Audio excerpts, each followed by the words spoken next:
Block of statements होती है जिनको हम कहते हैं else if statements. Else if statements के अंदर पहले तो हम इफ़ के अंदर पहली कंडीशन डिफाइन कर लेते हैं। मान लीजिए हमें दूसरी कंडीशन भी डिफाइन करनी है, तो इससे पहले हमने क्या सीखा है कि सबसे पहले लिख दो इफ़ एंड उसके बाद अपनी कंडीशन 1, उसके बाद दोबारा से लिख दो इफ़ एंड दोबारा से अपनी कंडीशन 2 एंड सेम तरीके से नीचे तक कोड जाता है। पर एक एल्स इफ नाम की भी चीज़ एग्जिस्ट करती है।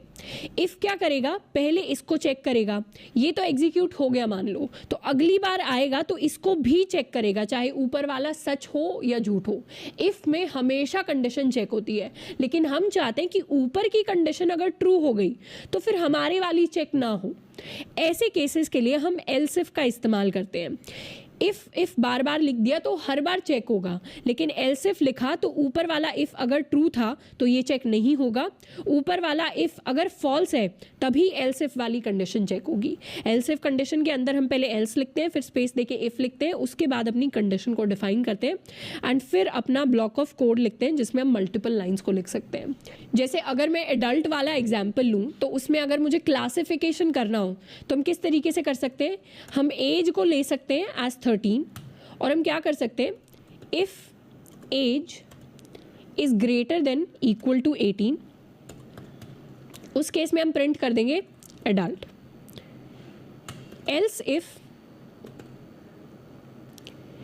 As is greater than equal to 13 and age is less than 18, तो 13 से अगर 18 के बीच में एज है तो उस केस में हम क्या प्रिंट करना है, उस केस में हम प्रिंट करना चाहते हैं टीनेजर। एंड बाकी सारे केसेस में हम प्रिंट करना चाहते हैं मान लीजिए चाइल्ड। तो ये क्या करेगा, कोड ऐसा करेगा कि ये कंडीशन अगर ट्रू हो जाए, मान लीजिए यहाँ पर एज अगर 22 होती तो उस केस में हम सबसे पहले यहाँ पर जाकर देखते, ये कंडीशन अगर ट्रू हो गई तो इन दोनों में से कोई चेक भी नहीं होगी, मतलब हम अपनी एनर्जी वेस्ट ही नहीं करेंगे इनको चेक करने में। लेकिन अगर ये कंडीशन 13 है तो यहाँ पर फॉल्स हुई, तब हम इस एल्स इफ के अंदर जाकर कंडीशन को चेक करेंगे। तो बेसिकली एल्स इफ लिखने से कंपाइलर का कंप्यूटेशनल टाइम बचता है कि वो कितनी मेहनत कर रहा है सेम कंडीशंस को चेक करने के लिए।